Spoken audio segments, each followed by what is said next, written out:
Hey, bro, don't forget, it ain't the first 48, bro. It's 60 minutes, bro. We heard a whole lot of lip service, but hey, anybody can do that. But between them lines, come with the king, best not miss. Even the score now, we need to score now.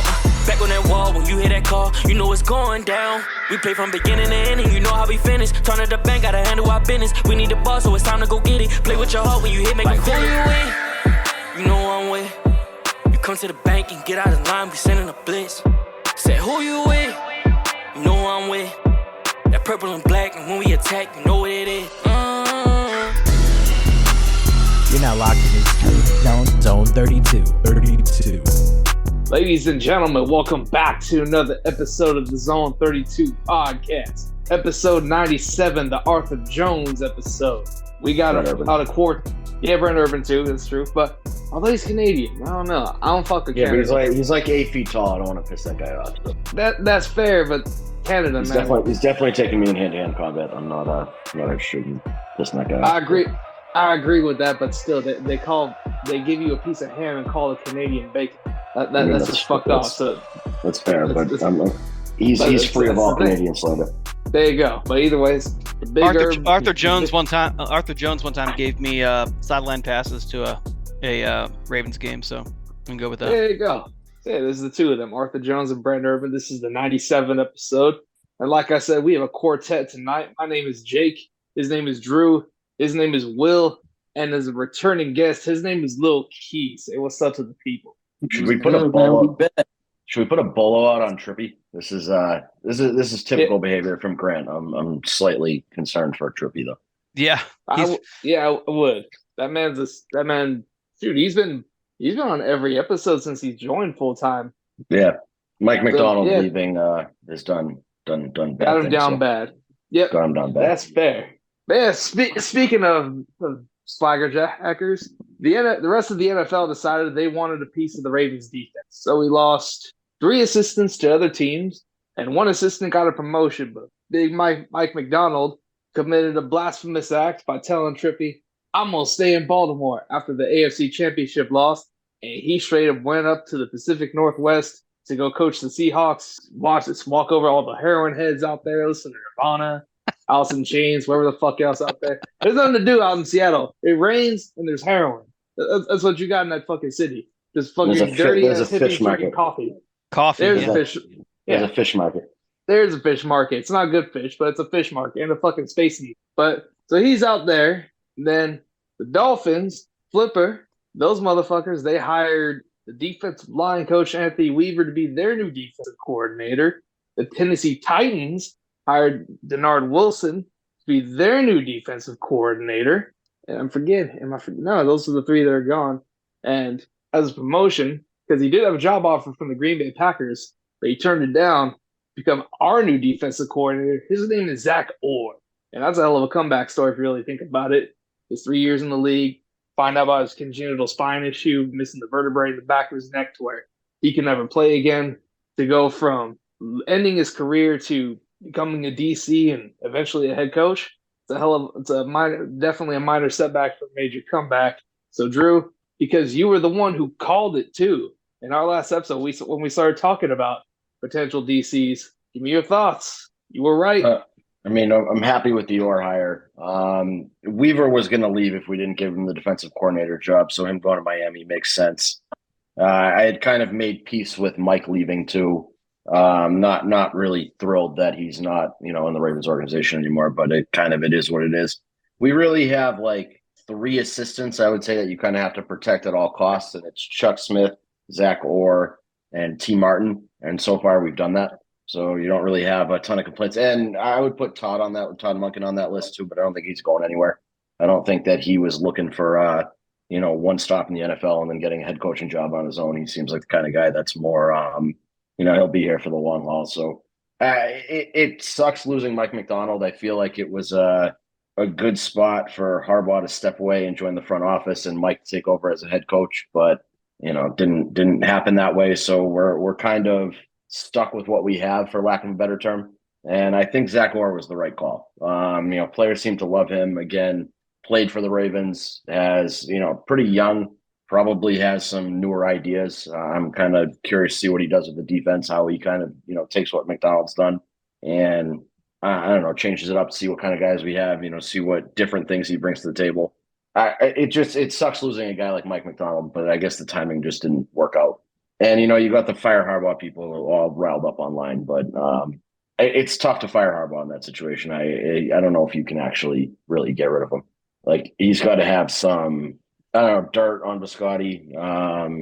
Biscotti. I don't know. Biscotti. I told you, I said it last week. I'm going to say it again. Steve, you bring a Super Bowl to Baltimore, and I'll consider pronouncing your name how Will tells me to. I don't think Will pronounced it correctly. I don't think you pronounce it correctly. It's Biscotti, but it's fine. I don't know. I mean, we were going to get our defense rated. Just kind of it is what it is. We got a bunch of free agents that I'm sure are going to get signed to huge contracts that we can't pay either. That tends to be what happens when you have an elite defense. So it is what it is. On to the next one. We're stuck with Harbaugh for another year at least, and just got to hope that, when we get into a playoff situation, he runs the ball more than 6 times. Yeah. Best case scenario would have been what we basically said last week. We knew we recorded Tuesday last week, right? Yeah. So everything that we hoped for, basically that disappeared before we knew it wasn't going to out. happen though. Yeah. You and I had somebody tell us Mike was gone and he had the team wrong, but it is what it is. So I had already when I tweeted out that I'm, preparing to move on without Mike Macdonald, I had already known that he was going somewhere else. So yeah. But best case scenario, ideal world was the Ravens, like we said, graduate John Harbaugh into a front office position. Mike Macdonald becomes the head coach. That didn't happen, obviously. That's what I was hoping it would do. Yeah. So obviously we all wanted Mike Macdonald to be the head coach. Mike Macdonald took the Seattle job. At that point, then it was like, okay, now we're fucked, right? Because then it's like, okay, John Harbaugh is the head coach. And now Mike Macdonald's going to take Zach Orr to be his defensive coordinator. He's going to take Chuck Smith with him. He's going to take Anthony Weaver with him. He's going to take everybody, right? And we lost a bunch of people. We knew we were going to get rated on the defensive side. I was nervous we were going to get rated on the offensive side too. That didn't really happen. So I think Greg Roman, and as weird as it sounds like, I think that just the way that our offense works, I don't know if a lot of other teams want to run that kind of offense. Yeah. And so they still have that Greg Roman kind of, feel to the offense a little bit with the, run heavy. And unless you have a mobile quarterback, the Ravens scheme doesn't really work. So I wonder if a lot of teams are looking at this as like, we don't have the pieces to run the same kind of offense. So we don't want to bring in a guy with that skill set. Right. So I think it worked out actually really well, where the Ravens made a really great choice to elevate really quickly. They didn't wait very long to elevate Zach Orr into the defensive coordinator position. He's 31 years old. So, Mike Macdonald's young, Zach Orr is younger. So they lost an undeniable talent who's going to be a great head coach for a long time in the NFL. And this has got Gerard Mayo vibes to me too, of, Belichick, and there's still arguments going on here of whether moving on from him was the right move or not. But you have a long tenured head coach in Harbaugh, and you put this former player underneath him at defensive coordinator and kind of let him learn for a couple of years. Right. And, you eventually hand him the reins. I think that's got to be the idea now. Yeah. So with Macdonald was ready to be a head coach right now. Harbaugh was not ready to move on yet. And the organization, it's the call of the owner. Is the owner ready to hand it over to a young head coach or not?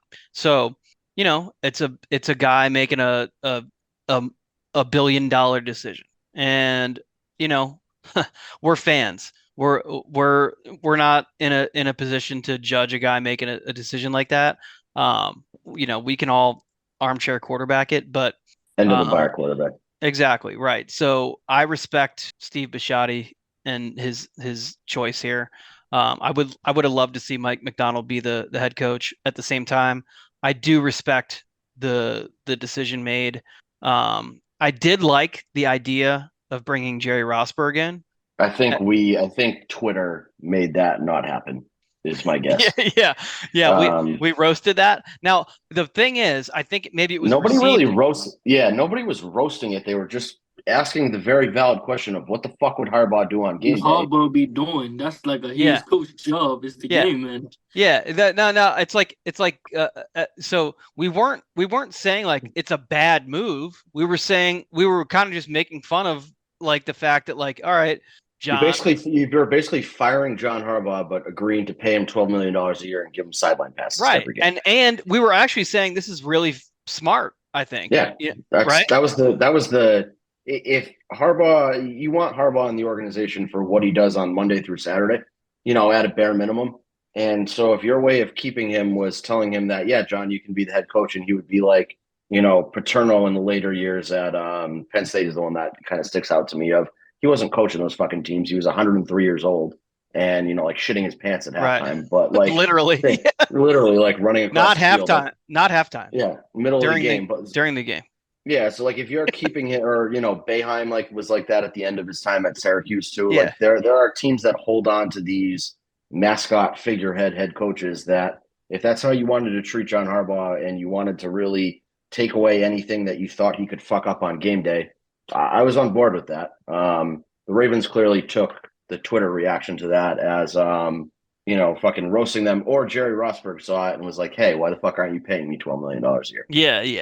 Yeah. So, and my comparison was that John Harbaugh is basically Michael Scott from The Office. Like, Yeah, I mean, and just there for morale reasons, which is fine. Like that's what he's good at. And so the theory of taking away what he's bad at and letting him focus on what he's good at, like I'm on board with that. I don't know if you're going to find somebody to come in and manage game day stuff. Yeah.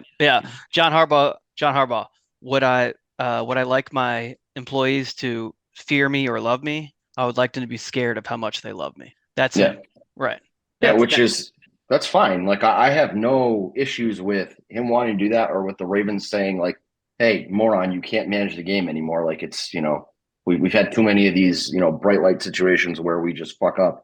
But I don't know how realistic it is to expect like a replacement like that. Rosberg was kind of, he had history with the organization and like he would have worked out. But I think that either word got back to John, or word got back to Jerry, or word got back to Steve, and one of them was like, yeah, never mind. Right. Yeah, right. I mean, I guess like at a certain level, it's kind of like maybe we look foolish that we're employing a guy where we're undermining him at like every level. I don't know.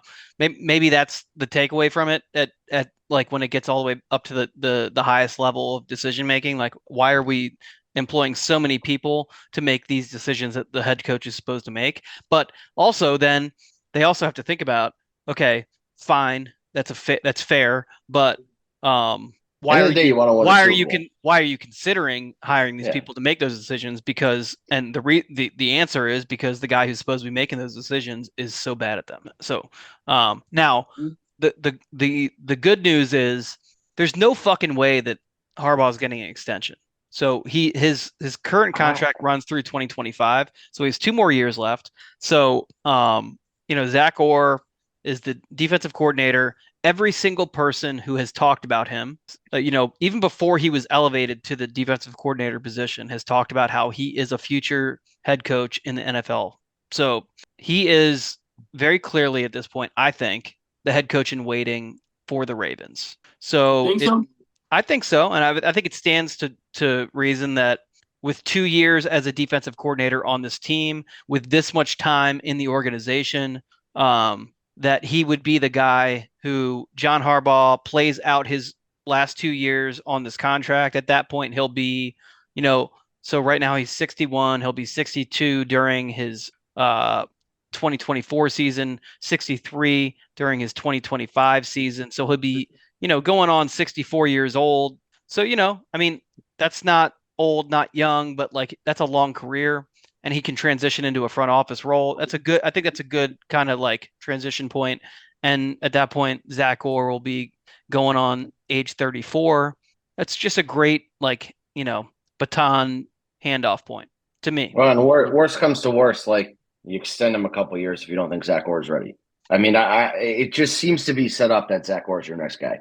Yeah, I think And- I think that it. So yeah, I think it's set up that way. And Zach Orr, if anything, they elevated him a little earlier than you would have expected. Yeah, exactly. So that it's not like a Mike Macdonald situation where it's like, okay, he like obviously he was this year he was going to be a head coach going into 2020 the 2024 season. So it's like, this year is like it's either Mike Macdonald's the head coach here or he's a head coach somewhere else. So Zach Orr we have a couple years to figure it out with him, right?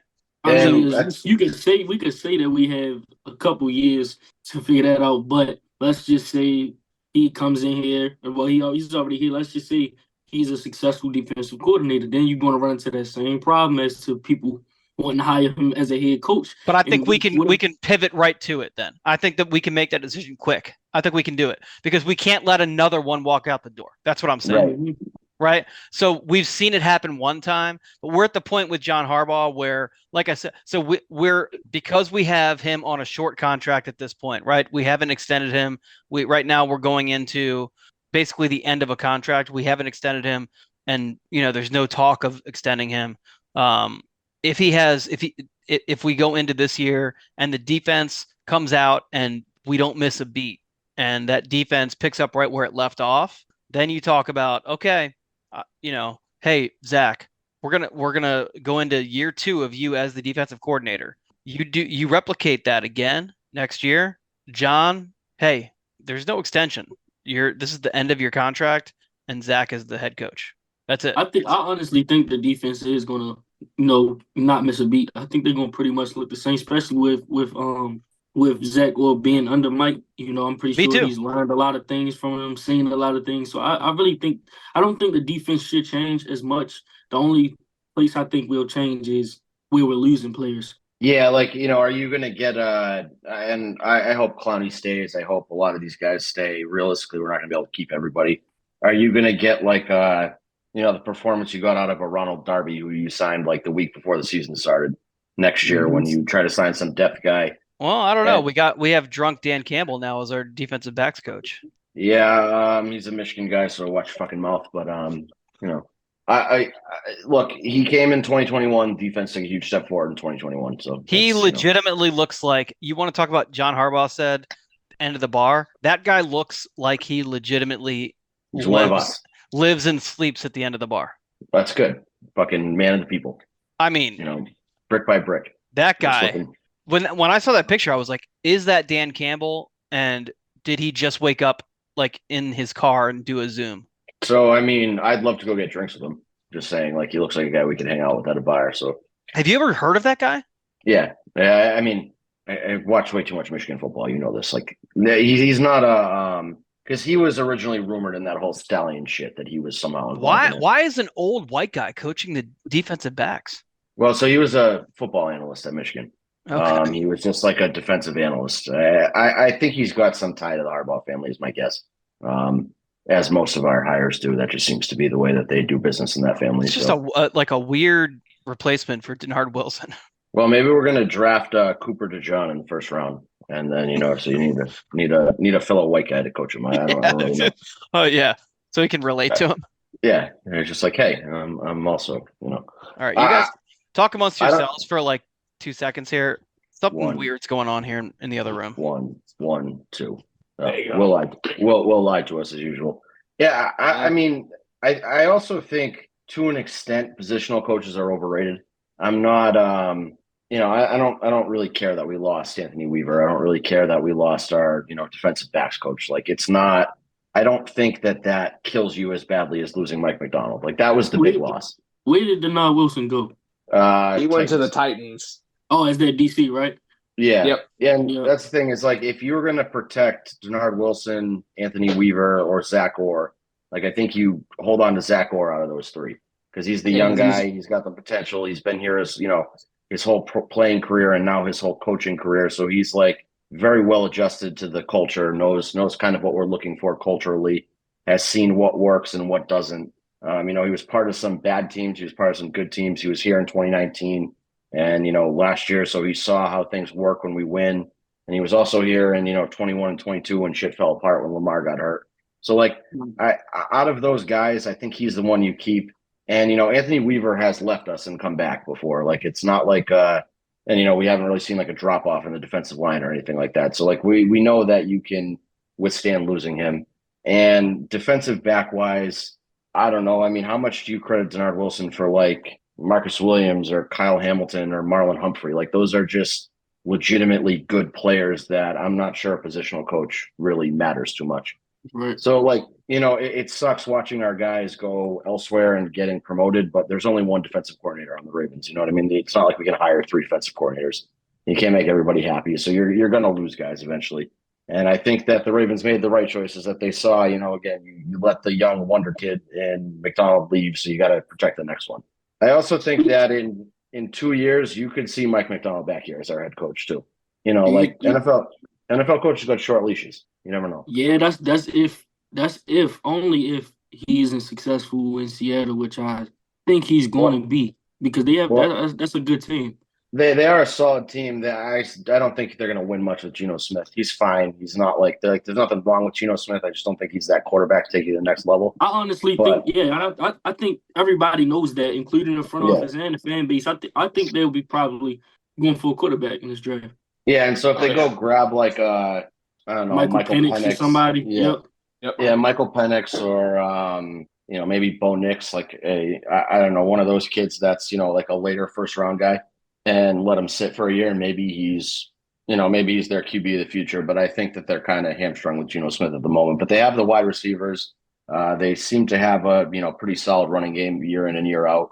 They have decent corners, so they could be good. They're also in a strong division too. So I don't know how much how much damage they're going to be able to do out there. But you never know. Like, he could definitely be gone from there in 2 years, or maybe in 2 years he's like, fuck this, I don't want to live in Seattle anymore. Ravens, can I come back? He did sign a 6-year deal. So yeah, that doesn't really mean anything though. I know. Coaching contracts are the weirdest fucking thing in the world. They could sign like a 40-year contract and get fired year one. Yeah. I mean, yeah, you're right. But 6-year deal is a 6-year deal. I mean, they're going to pay him for 6 years. So yeah, I'm just I was saying when you were gone, I don't think that losing the guys we did, other than Macdonald, really hurt. I don't think losing Denard Wilson really means too much. I don't think losing Anthony Weaver means too much. I agree. The one guy I think would hurt is Chuck Smith. I think Chuck Smith is a huge reason why our defense took a big step up with the pass rush numbers. So we got to protect him from getting poached by any of the guys who went and became defensive coordinators. Yeah, and I don't think or Mike Macdonald. See, I was a little shocked no one took Todd. I thought he was going to be out of here too. Yeah, I don't think Todd wants a head coaching job. I don't know him. Like, it just seems like that's not his style. Like, I was surprised when I read that he took head coaching interviews, because I'm like, maybe that's just doing a favor to somebody. But I don't think that he would jump ship from Georgia to do a one and done kind of thing in Baltimore. He even said, he said when he took this job that the only thing he wanted to do was stay at Georgia or coach here. He wanted to coach Lamar. Yeah, and so I'm thinking that Todd's here as long as we have Todd.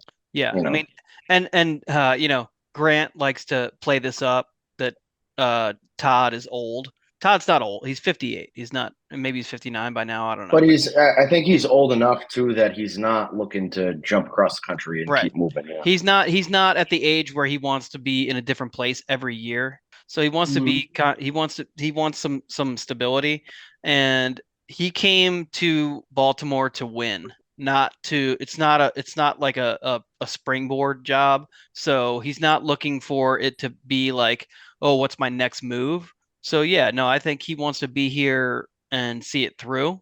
And I think, like we had a little debate about this as to who like connected it, no matter whether it was Joni or it was Tom Crane. It was definitely a connection through the Harbaugh family. Yeah, his brother-in-law, Tom Crane. It was Joni. It was Tom Crane. But either way, whatever it was, he is definitely he feels, I think, just like a lot of these connections, these hires at the NFL level are. There's definitely a kinship, a friendship. Well, and it's he has had NFL jobs before too, so it's not like he's seen a dysfunctional team like the Cleveland Browns from the inside. Yep. I mean, he's seen the Tampa Bay Bucks, which are pretty dysfunctional at that point, and then he sees Baltimore running smoothly. Like I'm thinking that he wants to stay where he's comfortable, where he's wanted, and where things run properly. Well, and he just saw a team that went 13-4, that went to the AFC Championship, and that most people expected to win the AFC Championship and go to the Super Bowl. So I think it's unfinished business for him. So, I think he's a guy that takes pride in winning. He just, he won back-to-back national championships at Georgia. So with a 46-year-old insurance salesman at quarterback. So imagine what he's going to do with year 2 of Lamar. Yeah, exactly. So I don't think he has any intention of going anywhere. So I mean, the real question we have is, what players come back? I think that's really you took the words right out of my mouth. I was about to say that. Yeah. It could be a very different roster next year, especially defensively, or it could be the exact same thing. Like I don't know. There's a lot of ways some of these players could go. I think Matabike is here for at least next year.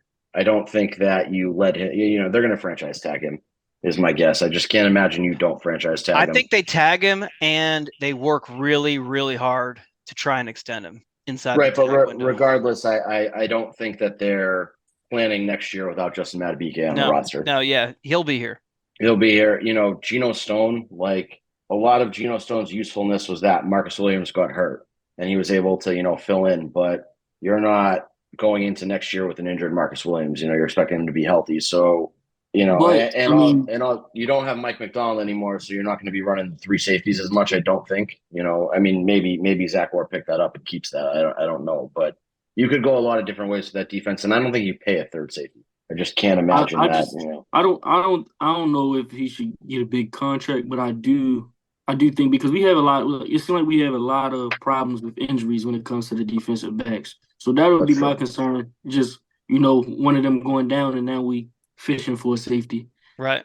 Yeah, and you get in that weird spot of like, how much are you willing to pay him? Like, you want to keep your guy, obviously, but if somebody's giving him an opportunity to start in big money, I don't know. I think Mac signs him. Yeah, I could see that. Patrick Queen's another one who we've said all year, like, I'd love to keep Patrick Queen. Played great all year, plays He's great gone. next to Roquan. He's gone. Don't even fucking think twice. He's gone. I don't know. There is still that chance that he likes Baltimore enough that he stays. But it's going to take work on his end to make the money work. You know what I mean? He's going to have to make concessions. He had a tweet today.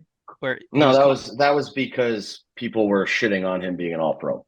That was the impetus of that tweet. Is some fucking talk show was talking about how he's only like a will linebacker, and some team's going to make a generational mistake by paying him money, and he was just responding to that. Like, but at the same time, that's the point. Someone's going to pay him, and they should. But it could be the Ravens. It would not shock me if they tried to work something out there. I would love it if we had two All-Pro inside linebackers. I just don't see it happening. I think that's part of the reason. Sign him too. It's just a matter of I don't know if we're gonna have enough money to do that. I think he's gonna cost a lot. Yeah, which he should. Like he's worked for it. So he's the kind of guy. He's the kind of guy that if he leaves, I'm not gonna have any ill will towards him for leaving. No. Like it's the right business move for him. And then you look at I think Trenton Simpson slides in and next to Rowe can be a great, and he's not good in that Steelers game. Yeah, and he's not going to be. He is not going to be PQ day one, but I think he can grow into PQ. Yeah, he's got that ability, and he's got size that PQ doesn't have, so maybe that helps him more. Hey, he brings different things to your defense. Malik Harrison's gone. You think so? I think Malik Harrison stays because of the special team as well. I could see him staying, but I could also see another team paying him a lot more than we're willing to, just because he's going to be a special teams guy. Like, I don't think Malik Harrison factors into your starting linebacker, rotation next year. And so that kind of, knocks his price down significantly. And I think somebody might give him, maybe it's only $2 or $3 or $4 million, but I think that he could get that somewhere else. He's not going to get that here. I think Clowney stays if, assuming we keep Chuck Smith on the staff. I think Clowney comes back because Clowney had a career year, And I don't think it's a coincidence that he had a career year with Chuck Smith here. And you got him for no money last year, so you're going to kind of have to make up for that, I would think. That's fine. That's fine. Yeah, he's going to be looking for a little bit of a payday, but make it work. I think EDC makes that work, but I think it's in both our best interest to make that work. And we're still going to have Oweh on a cheap deal. We're going to have. Do you pick up Oweh's option? What's that? Do you pick up Oweh's option? No. No. $13 million is not a lot for a pass rusher. I don't know. I'm torn. It's not a lot of money compared to what he could get if he goes off next year. And you know how Ravens pass rushers in contract years, work out. But he's been injury prone. Don't do it. No. Yeah. I mean, you forgot he was on the team for the second half of the year too. He just didn't, you don't was do it. Not much of a factor. No, and Ojabo is going to be coming back, and Ojabo is I fully expect to be a fucking next year's the year that I get to tell people to get off my dick. Yeah, finally, exactly. Ojabo is going to be a fucking animal next year. Yeah. You look at our corners, Marlon's here, fine, but there's some work to be done. There are so many free agent cornerbacks. So many free agent cornerbacks. I want to draft Mike Sanderstill to be our slot corner because there's good cornerback depth in the draft as well. So I'm not really worried about that. Yeah, and then offensively, the question is, Mr. Kardashian now, Odell. I want him back. I want Bateman traded. I only want Odell back if he's not dating Kim Kardashian. I don't want to deal with her. I don't want her to be our Taylor Swift. Not interested in that. So I mean, it might work out in our favor. Yeah, if he publicly, why would you why not to cut you? Why would you want Bateman traded? Because I don't think Lamar trusts him. Is the real issue? Is that he does seem to get open a lot. You see clips every week of him running free somewhere, and Lamar still doesn't throw him the ball. So it's almost like he's like a negative on the field because he's getting open and you're not throwing him the ball. So I think that it's like a change of scenery for both sides. It's kind of needed. It's a new story every offseason with him about whether it's he's recovering from an injury or he's getting injured or it's this or the other thing. When he gets open, you throw him the ball, he drops it. It's always a storyline with this guy. He has unlimited potential. Then the potential is always unrealized. I want to be fair too. It's not totally his fault. It just hasn't worked is really what it boils down to on a lot of levels. Yeah. So he got outplayed and this is just not, there's no argument. He got outplayed by Nelson Aguilar last season, period. Outplayed. Because, and Nelson Aguilar was around when Lamar was throwing the ball in the offseason. He was, basically attached to Lamar at the hip. Nelson Aguilar got signed, and from the second he was signed, he was with Lamar, period, and that showed up all season long. Anytime Lamar, the scramble drill hit, and you can see it got broke down. Baldy broke it down in the playoff game. When the scramble drill hit, Bateman was clueless. He didn't know what to do. He didn't know where to go. He was looking around. He was like, "Oh, what's going on?" He could have broke down field, had a fucking walk-in touchdown every single time all season long. When the scramble drill hit, Nelly knew where to go. He scored 3 or 4 times on the scramble drill this year. And that's because scramble drill is Lamar's instincts take over, right. And just muscle memory. He knows how to throw the ball to Nelson Aguilar. It's chemistry. It's chemistry. Yeah, and that's some of it is not Bateman's fault that he doesn't have chemistry with Lamar. Some of it was legitimate injuries. It happens. Guys get hurt, but we're going into year 4 now, and just like you said, unrealized potential. I think it's probably better to just wash your hands and see if you can find somebody else. And honestly, when a guy comes in the league, they get drafted the first round. They everybody wants to project who are they going to be. They kind of want to do comps, and everybody had comps for them. And a lot of people comped Rashad Bateman to Odell Beckham. They had a lot of similarities. And I'm going to tell you right now, who his comp is? Nelson Aguilar. That's who he is. With Nelson Aguilar, he's a free agent after this, now as well, correct? Right. So sign Nelson Aguilar, bring him back because he's got great chemistry with Lamar, and bring back Odell, because we have dead cap, we have void years on Odell, so we can bring back, and then eat up those void year dead cap hits. So solve the problems for us. What it really is going to come down to is, do you draft or sign a wide receiver to replace Bateman? And I'm open to either way. I think we should sign when there's a lot of wide receiver free agents this year. See, I don't think if we do that, it's replacing Bateman. Honestly, I think you're replacing his snaps. You're signing a wide receiver to play those snaps. Yeah, you 100%. Personally, no, I don't think that's the case. I think if you sign Aguilar, re-sign Aguilar, you are replicating the production that you would have hoped to get out of Bateman, and then whether you draft or sign someone else, what you're getting there. So Bateman to me he's a lost cause in this offense. Now I'm not saying he's a lost cause in the NFL. To me he's a lot like Rashad Perryman. Like Perryman went on and was pretty productive elsewhere. So his time in Baltimore just came to an end. It is, shit happened. Got to go somewhere else. Yeah. So I think we should try and trade him and get something out of it though. I was thinking we should probably would you re-sign Hollywood? No. I mean, it depends. Why, dude? Absolutely not. Absolutely not. I want no part of that guy anywhere near Baltimore again.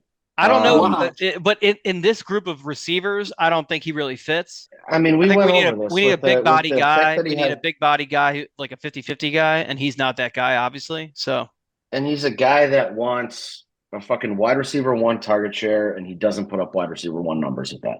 And so, like, we tried the Hollywood experiment. It didn't work. I had to fake a rumor that he was going to retire to play video games to get him out of town. I did a lot of fucking work on that. I'm not interested in trying to do that again, Joe. It's just, I was never it was after the Soldiers tweet with him, with the, what's the point of having soldiers if you don't use them? I'm not, the guys like that with that attitude have always bothered me of, it's everybody else's fault but my own. Meanwhile, he's out here like dropping passes and, doesn't fight for extra yards. I want no part of somebody like that on the team. I would much rather, Will's going to trash me for saying this, but I'd much rather go get like a Mike Evans if you're going to sign a free agent wide receiver. That's who I want. No, I want Mike Evans too, but I think he's going to cost too much. Yeah. I think Mike Evans is the Kirk Cousins of wide receivers in that you can expect, consistently good stat line out of him on a yearly basis. And I think that's what we need. And it's a size thing too.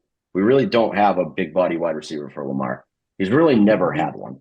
Michael Crabtree, his rookie year, is the closest thing I think we've gotten to giving him like a big body guy like that. So I'd love to go grab one, or you grab like what's his name, Xavier Legette in the first round, or Texas has got a 6'4" kid that's coming out. That's like a late first round pick. What was that guy's name? Adonai Mitchell. Yeah.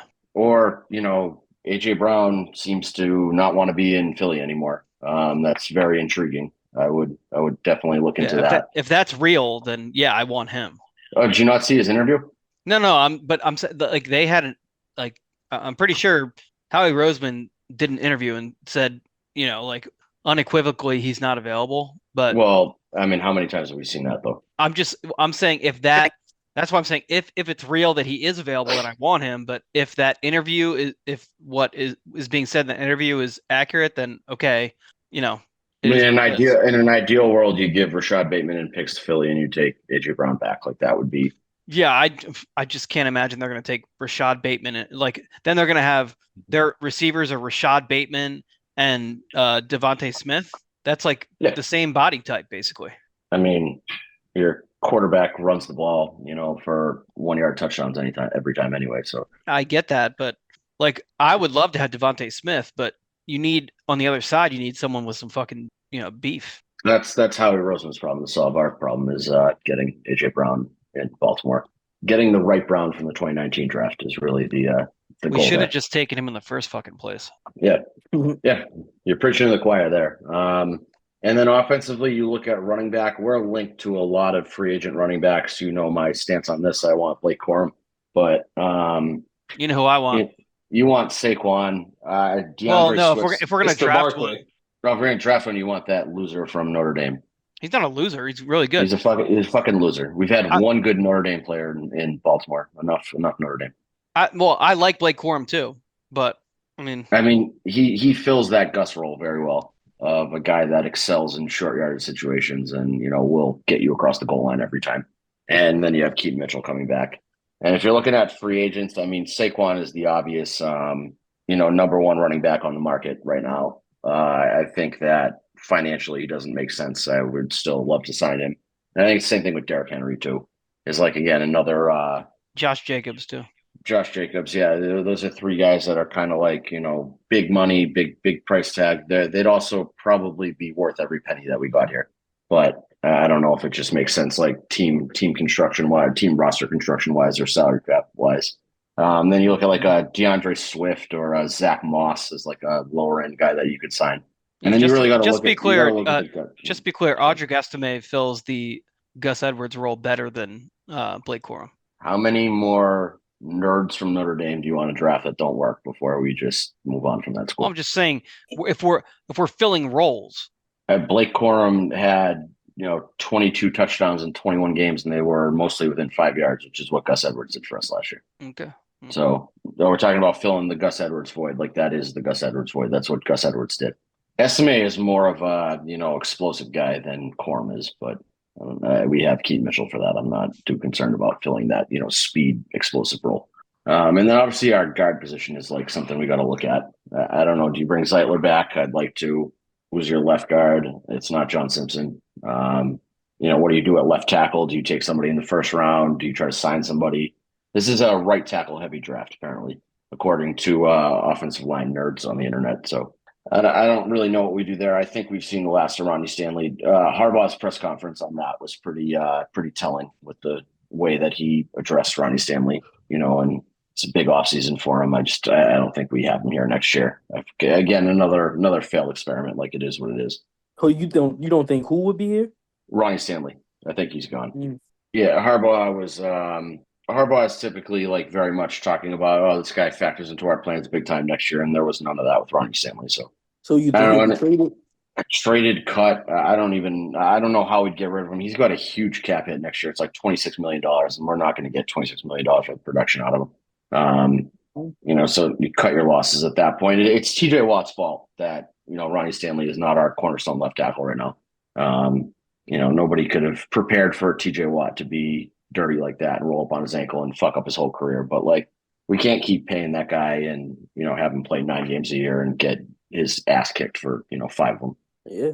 And then that pretty much leads us into 2024. Like, we have a lot of guys leaving. If you look at like our number of free agents, it's jarring, but they're not a lot of key contributors. Like, we have our core is pretty much intact, I would say, which is good. There you go. Well, we got to get in this. We got to get in the Super Bowl. Sadly, that's exactly what we're gonna do.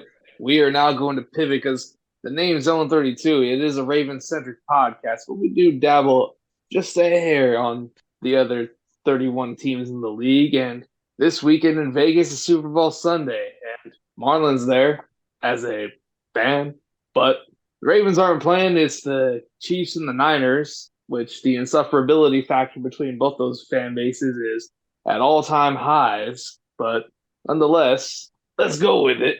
You know what, Will? I haven't asked you to break down the game in a long time, so I'm going to. Okay. Now, there you go. So, Will, give me your thoughts leading into the game other than we should be there, but we're not. Well, I mean, it's hard to not be biased here. I have a hot take. If you just want me to say it, and then you can react to it. Say it! It's better for the Chiefs to win for the Ravens than it is for the 49ers to win. No, I disagree. Yes, no. It is. Well, he asked me to give my reaction, so you know what? Wait your fucking turn. Well, and then you struggled in front of the mic. Lights were too bright. You pulled the Harbaugh. No, that's not true. I had to rescue you. That's not true. So the 49ers are the better team. The Chiefs, the only reason they're here is because the coaching staff of the Ravens pissed down their leg. Well, the coaching staff. John Harbaugh pissed down his leg and interfered in the, elite game planning of the Ravens coaching staff and what they do and then what they did all year. So what I expect to see is the 49ers. And let's bear in mind that what Drew is going to tell you is going to be painted by his bias against Kyle Shanahan. No. And Kyle Shanahan in the Super Bowl. But what I expect to see is the 49ers come out and run the ball down the Chiefs' throats because the Chiefs cannot stop the run. The 49ers have the best running back in football. The 49ers have probably the most diverse offensive attack in football. The Ravens have the best quarterback, and then stemming from the quarterback, what I would say is the most, unpredictable offense in football. But the 49ers have the most diverse weapons in football, with Debo, with Ayuk, with McCaffrey, and then with Kittle. So I just don't see the 49ers defense being able to keep up with that. And even with just running the ball, the 49ers have Elijah Mitchell, who is a pretty good running back by himself, and he's the backup. So I just see the 49ers are going to be able to run the ball at will against this Chiefs defense. I have a few different bets in. They're way too complicated to even fucking try and convey on a podcast. I think they're like, one's like a 23 leg parlay, one's a 19 leg parlay. There's a lot going on, but they all hinge on the same thing.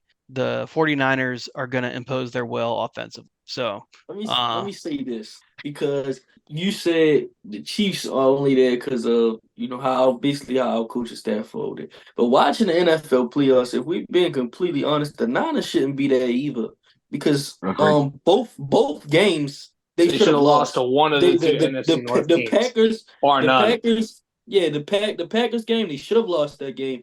In the Lions game, I mean, that's a no-brainer. They should have lost that game. So yeah, you're right. I can't really say that they're gonna have their way against the Chiefs. Now, but I would say this, that the Packers and the Lions, both for the same reasons, I think, could beat this same Chiefs team. Right, but what it boils down to, the Packers, I don't think the Packers can. I would say the Lions. The Packers have a good run game too. Yeah, they do. Aaron Jones, AJ Dillon. Yeah. The Chiefs took advantage of our coaching staff putting up a generationally bad performance. That's how the 49ers have gotten to this point, is that they've kind of been the beneficiary of other teams making mistakes. And I feel like the Chiefs are built to take advantage of those. It's also better for the Ravens if the Chiefs win, because you're not having a new quarterback and you're not having a new head coach win a ring. You lost to the Mahomes dynasty. You can wipe it off as that, move on to the next year, and just hope to beat them. But on top of that, if it comes down to it, who do you trust with the ball in their hands more, Brock Purdy or Patrick Mahomes with the game on the line?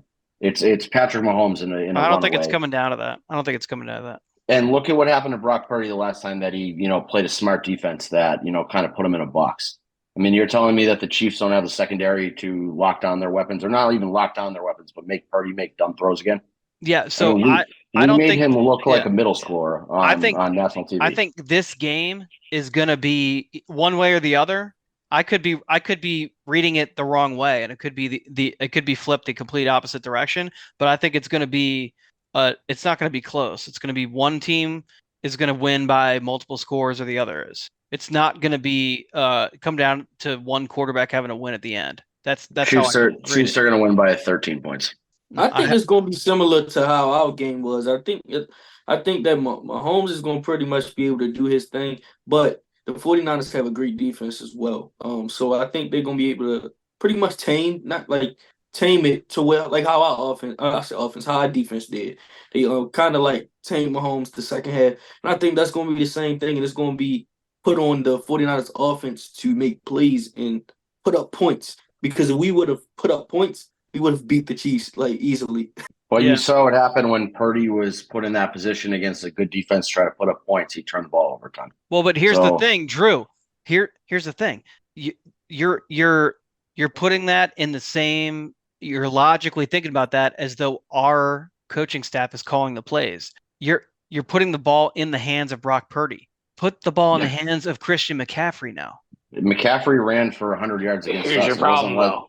Yeah, run the they did ball. run. They did. Kyle They did run Shanahan's the calling the ball. plays. Like he just said, he ran 400 yards. We've seen him before. We've seen him previously. Like on top, if there is a coach in that game that is going to do something stupid and cost his team the game, it's Kyle Shanahan. Number one. Number two, Christian McCaffrey cannot win games by himself. No running back can. He just doesn't. And you're going to have to trust Brock Purdy to make throws and not turn the ball over. And he's shown that he turns the ball over in big spots. All right. Against good defenses. We will revisit this next week, I guess, right? Yeah, I mean, we will. I'm just, to me, it's just, I'm rooting for the Dark Knight Rises scene where the stadium blows up. Oh, we're rooting for Bane. All four of us should be rooting for Bane to fucking take out the stadium. Some Here. fucking That's gambling the scandal. right answer. You know, like they're all on video going to a Vegas casino and placing bets on themselves for the game, and they forfeit the game and have to, reschedule the Super Bowl next week, and the Ravens playing it. That's my dream scenario there. I really don't want either team to win, but it just seems like the Chiefs are that team. The Ravens and Lions next week. Yeah, right. Fuck it, do it. I mean, that's my dream scenario. There is that they get Patrick Mahomes on some fucking eye in the sky walking into a casino and Lil Bellagio placing some bet on himself, but I'm sure that's not going to happen. His dad already got into legal trouble this week, so I'm sure he's laying low. So I'm taking the Chiefs. I don't really want them to win. I just think that that's the kind of no-brainer pick out of the two. Agreed. Now it's a very weird gambling situation this week too, because the line has gone from 49ers -2.5 to -1.5 to -2.5 to -1.5. So like the money is not, you can't really read the money. Yeah. And I also don't think that a lot of the the sharps have put their money in yet, is my guess. I think that's a lot definitely of not. low. And that's why. Yeah. So like the public is heavy on the Chiefs. Yeah. It's like, I think it's like 70 something % is money line Chiefs. And it's heavy on the over. I know that. Heavy over 47.5.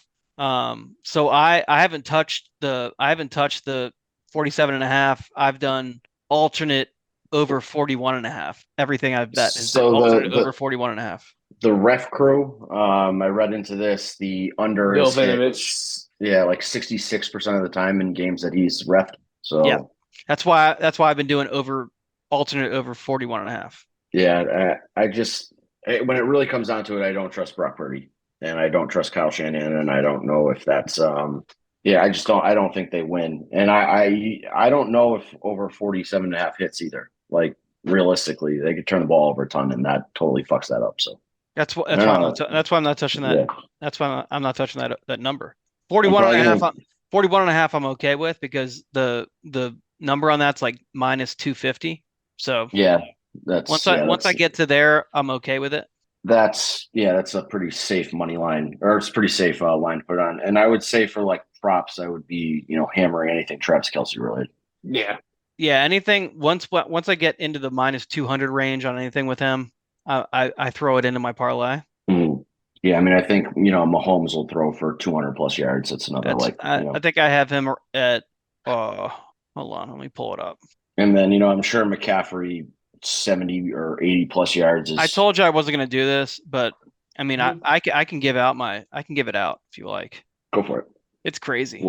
We're here. You might as well. Yeah, it's crazy. Yeah, I mean, I won't touch anything Super Bowl bets related until Saturday anyway. So that's just kind of how I've always operated. All right. So this is crazy. It's a 19 leg parlay, or this is longer than 19 legs. It's like 23 leg parlay. Plus 44,000. All right. Listen. Deebo Samuel, anytime touchdown. Christian McCaffrey, 2 touchdowns. Over 41.5 alternate total. Travis Kelce, anytime touchdown. Patrick Mahomes, alternate passing yards, 225 plus. Brock Purdy, alternate passing yards, 200 plus. Travis Kelce, alternate receiving yards, 50 plus. Deebo Samuel, alternate receiving yards, 40 plus. George Kittle, alternate receiving yards, 25 plus. Brandon Ayuk, alternate receiving yards, 40 plus. Rashee Rice, alternate receiving yards, 40 plus. Christian McCaffrey, alternate receiving yards, 25 plus. Travis Kelce, 6 plus receptions. Deebo Samuel, 4+ receptions. George Kittle, 3+ receptions. Brandon Ayuk, 3+ receptions. Rashee Rice, 5+ receptions. Christian McCaffrey, 4+ receptions. MVS, 1+ receptions. Christian McCaffrey, 90+ rushing yards. Pacheco, 50+ rushing yards. Patrick Mahomes, 25+ rushing yards. That's $10 to win 4,400. Fucking hey, there you go. I'm sure one of those anytime touchdown scores will fuck you, but that's that's 23 legs, and all of them are. I mean, except for maybe the Christian McCaffrey two rushing touchdown or the 2 touchdowns, but like none of those are crazy legs. No, they're really not. Yeah, they not. And that's the thing. Like, if they're gonna win that game, Christian McCaffrey has to touch the ball 30 times. Right. Whether it's on the ground, through the air, he has to get 30 touches or more. Yeah. The problem is we've seen this before, and I blame the fact that a few years after me being removed from shitting my diapers, Mike Shanahan was the offensive coordinator for the Niners when they won their last Super Bowl against the Chargers. And Steve Young threw his 6 touchdowns and everything.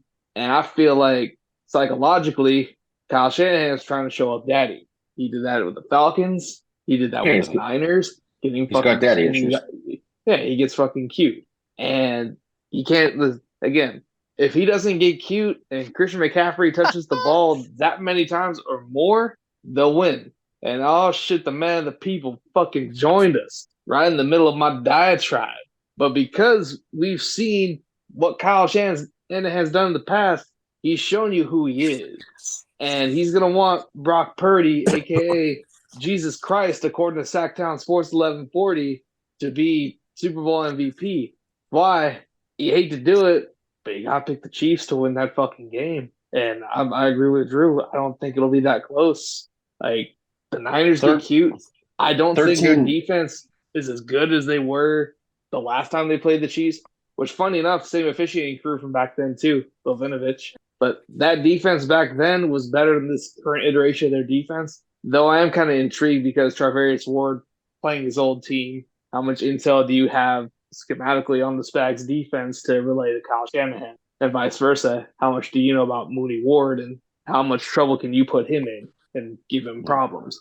So all things considered, again, I think it's the Chiefs, and more than likely it's going to be because of Isaiah Pacheco, because that Niners run defense sucks, period. They're soft. Actually, honestly, the past couple of weeks, they played lethargic, uninspired defensive football.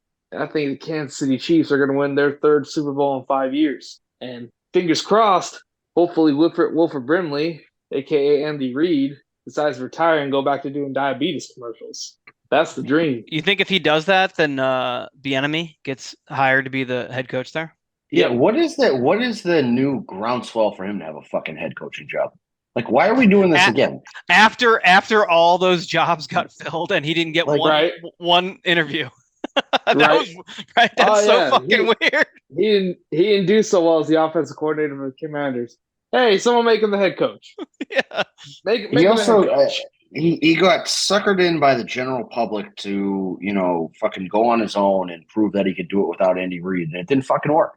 No. But, so why are we doing this again? Like, why is Jim Harbaugh hiring Greg Roman again? Why do we keep doing this retread shit? No, that's the thing I love. Y'all gotta stop hating on Greg, man. Here's the thing, though. It's the perfect place for him to go because there's not going to be any public outrage over Greg Roman's play calling. With They're not going to he's going to go those to fans don't exist. He's going to go. Who the fuck's going to complain? He's going to go to stands. He's going to show up to the press conference after the game, and there's going to be no press. He's going to be like, what exactly. the fuck? They're going to be like, there's no reporters.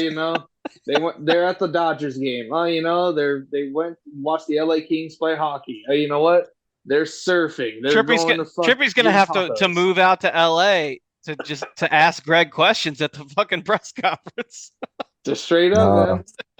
I'm gonna move to Seattle. Oh, don't do that, Trip. Trippy's been depressed since Mike took that job. That's understandable. But don't go to Seattle, man. They ain't got Mexican food like that down here. They're up there compared to down here. Trippy, has Mike apologized to you yet? Has Mike apologized for lying to you yet? Well, I ain't mad. I think the Ravens people mad. You know, people keep adding me and shit, talking about, yo, you the reason why Mike left. Why You'd be the lied? reason Mike stayed. Exactly. Motherfuckers need to stop hating. But I mean, it's cool. I'm kind of mad I'm late as shit coming to the the show, man. Yeah, we only did the whole thing. You're good. Right. Hey man, but you still made an appearance. That's the biggest thing. Just like me, that one day when I blame John Harbaugh why I was late today, man. You blame John Harbaugh? What'd he do? I blame John Harbaugh. Poor clock management, obviously. Let me tell y'all something, right? So I went to I was at a Twitter space earlier, right? So I was like, yeah, man, I'm going out. I was telling my mans, like, yeah, I'm on my way out on his Mills, man. I hope I bump into John Harbaugh. So I went to Best Buy real quick, right? Guess who I see in Best Buy? Isaiah Lightly. I'm like, damn, man, you all in Best Buy, man. You should be in Vegas right now. I said, you know what? I'm going to blame John on that one. There you go. I'm sick of John. Oh, I got one more story for y'all real quick. So I go to the gas station, right? The dude was like, hey, man, you be making them videos for the Ravens? I'm like, yeah. He's like, man, tough loss. I'm like, all right, cool. So, yo, before he gave me my change, the dude that asked me, I said, yo, how many cards we had? He's like, 6. Yo, guess how much change I got back from the cashier? $6. 6 cents, yo. 6 cents, yo. 6 cents. I said, what the fuck, yo? That shit just made me depressed, yo. Yeah, 6 has been ruining your life. Yeah, man, you need to watch out for Haley Joel Osment now. He tell you he sees dead people talking about 6 cents. Has Jake ever gone an episode without mentioning an old movie? Hell no. That's a staple. Yeah, that was a program. That was a hell of a reference, man. It was solid for once. I'll give him that. But usually we get some obscure Jake fact in the episode. Yeah, usually Jake, if he pulls a reference like that, it's some fucking weird shit that nobody knows. That was good. I got one more thing to say too to all the Zone 32 listeners, man. That dude Marlon Humphrey, man. Oh boy. Oh shit. I'm ready. How the fuck can I say that? Clap back, son. Clap back. Hey Marlon Humphrey, look, check this out, right, bro? I do listen to your podcast because I'm just like, I'm for the people and shit. But bro, stop being weird, bro. Like, you weird as shit. I'm gonna just be real with you, right? You sit up here and block me, right? Which I'm not mad about, but I am kind of mad because it's like, you can't tell me why you blocked me. I invited him on the podcast to discuss, and he ignored me, so. Yeah, I bet he is. I'm surprised he ain't blocked you. You feel me? So then... you'd have to take a number. There's a lot of people and then, but the dude Pickensburg that be trolling him nonstop on Twitter, he just always be having a little conversation with him. But Trippy, he just want to block Trippy though. Oh. Yeah. I don't know. Oh. I don't know what. Ravens fan Trippy? Ravens fan Trippy? Yeah, man. Dude's really mad. Dude's really mad I blocked him. Here come Jack. Yeah, he told me yesterday. We just gotta get Marlon. Shout out for the the little 10 seconds, 15 seconds of talking about Trippy. Marlon is welcome on Zone 32 anytime to discuss why he has you blocked, and maybe we can come to some kind of resolution to unblock you. If you ain't doing the podcast at his house, I don't know how you gonna come on here. I'll just tell him I'm at his house. It's fine. I'm sure he wouldn't notice. He seems like a strange guy. I'd be like, yeah, I'm in your basement. I'm just looks different. Yeah. Trippy, who's winning the Super Bowl? Fuck. Based off the Bills, what they did, what the Ravens did, I'm pretty sure it should be the 49ers winning. Oh, yeah. That's my guy showing up. And Key, who do you got my back? Who do I like? Yeah. Key was in here the whole time? Key's in here the whole time. Who you with, man? What's up, Key? Who you with, Key? Damn, yo. Oh my God, man. I'm gonna probably have to go with I'm gonna go with the Chiefs. Oh, so Chiefs win 3-2 on the Zone 32 podcast. Nice. You don't count, bro. No, he counts. I don't count? Why? Yeah, you don't count. Why? Because you're wearing that Celtics jersey. I only say so you hate Larry Bird? Larry Legend, the original Larry Legend. 49ers because, to be honest with you, we should have beat the Chiefs. The Bills could have beat the Chiefs. So I'm just thinking, yeah, but the Lions we beat the shit out the 49ers. What you just missed though that I said Same way, because that was brought up. But the 49ers, to be honest, not supposed to be there. They should have lost to the Packers and the Lions. Sure. Oh yeah. I ain't gonna lie, man. I ain't gonna lie. Hey, Tripper's like, God damn it. Fuck. Bro, I ain't gonna lie. You just brought up that game, bro. I'm depressed again, bro. I just been depressed, bro. It's gonna take me a while to get over this. Everybody, see, people think I'm mad about Mike. It ain't the point that I'm mad about Mike, because I'm pretty sure I knew Mike was gonna leave. I mean, I'm mad about Patrick Queen. You get what I'm saying? Like we had a goal and we ain't finished it. We had a mission, we ain't completed this year. You feel me? Like we was one game away, but Trippy doesn't finish his sentences sad, with the same like enthusiasm ever since the season ended. Man, it makes me sad to listen to him talk now. Bro, it's not the same, down, bro. It's gonna take a while. You're gonna be stuck with the Orioles all year. I feel you. Fuck you, bitch. You guys just, hey, Drew. Hey, Key. Can you do an Orioles song? Shit, but hey, I need to do one, right? Yeah, we need that. Do that. Do a Red Sox one. Fuck you. Don't. What the fuck? Do a winning team. He came here with a lot of Boston stuff. I mean, look. There you go. The Orioles I'm all Boston. Do a Red Sox diss track. Do either them. Yeah, I'll drop a response tape. It's okay. Yeah. That'll be real good. That'll be real fucking good. That'll be real hot. That'll be real hot in the streets of Dorchester. Get the Red Sox to play that at games, you know. If you're gonna post a response we need track, a fucking Lil Key Orioles track. That would be good, man. We need that for the summer. That would be dope. You gotta figure out something. I'm just saying, they need to make a run too, man. Red Sox don't have an official rapper, so you know that rolls open for you.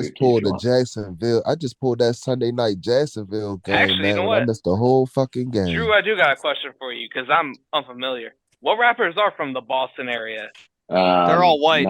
There's no notable rappers. I say, what rapper is from Baltimore? Sam Adams. Boston. Yeah, Sammy I know Adams. one dude.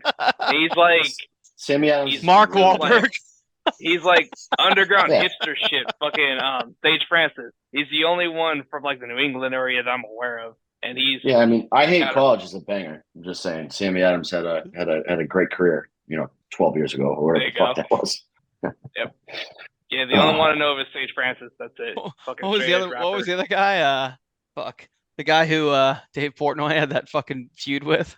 Oh, the white. Yeah, it was some like random kid from Dorchester. Oh God, what the fuck was that guy's name? I don't remember his name, but yeah, I remember all those videos going back and forth. Chitty Bang.